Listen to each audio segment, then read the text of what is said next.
8ാം കേന്ദ്ര ശമ്പള കമ്മീഷനു വേണ്ടിയുള്ള കൂടിയാലോചനകൾ ആരംഭിച്ച കേന്ദ്ര സർക്കാർ.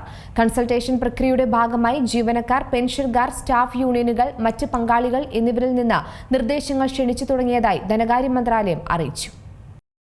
ദശലക്ഷക്കണക്കിന് വരുന്ന കേന്ദ്ര സർക്കാർ ജീവനക്കാരുടെ ഭാവി ശമ്പളം, പെൻഷനുകൾ, അലവൻസുകൾ എന്നിവ നിർണ്ണയിക്കുന്ന ഒരു പ്രധാന അവലോകനമായ 8ാം കേന്ദ്ര ശമ്പള കമ്മീഷനു വേണ്ടിയുള്ള കൂടിയാലോചനകൾ ആരംഭിച്ചിരിക്കുകയാണ് ഇപ്പോൾ കേന്ദ്ര സർക്കാർ.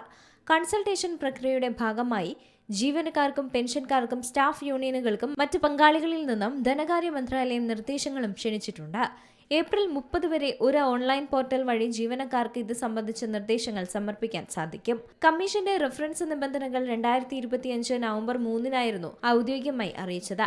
ഇത് സർക്കാരിന്റെ ശുപാർശകൾ സമർപ്പിക്കാൻ 18 മാസത്തെ സമയം നൽകുകയും ചെയ്തിരുന്നു. ശുപാർശകൾ അംഗീകരിക്കപ്പെട്ടിട്ടുണ്ടെങ്കിൽ ഏകദേശം 50 ലക്ഷം കേന്ദ്ര സർക്കാർ ജീവനക്കാർക്കും ഏകദേശം 69 ലക്ഷത്തോളം വരുന്ന പെൻഷൻകാർക്കും ശമ്പള ഘടനകൾ, അലവൻസുകൾ, പെൻഷനുകൾ എന്നിവ പരിഷ്കരിക്കും. 1946 ആദ്യ ശമ്പള കമ്മീഷനുകൾ സ്ഥാപിതമായത് മുതൽ തന്നെ ഇന്ത്യയിലെ സർക്കാർ ശമ്പളം ഇടയ്ക്കിടെ പരിഷ്കരിച്ചിട്ടുണ്ട്. കാലക്രമേണ ഈ അവലോകനങ്ങൾ സർക്കാർ ജീവനക്കാരുടെ ഏറ്റവും കുറഞ്ഞതും കൂടിയതുമായ അടിസ്ഥാന ശമ്പളം ഗണ്യമായി തന്നെ വർദ്ധിപ്പിച്ചിരുന്നു. ഇത് പ്രകാരം 1ാം ശമ്പള കമ്മീഷനിൽ കുറഞ്ഞ അടിസ്ഥാന ശമ്പളം 55 രൂപയും പരമാവധി അടിസ്ഥാന ശമ്പളം 2000 രൂപയുമായിരുന്നു.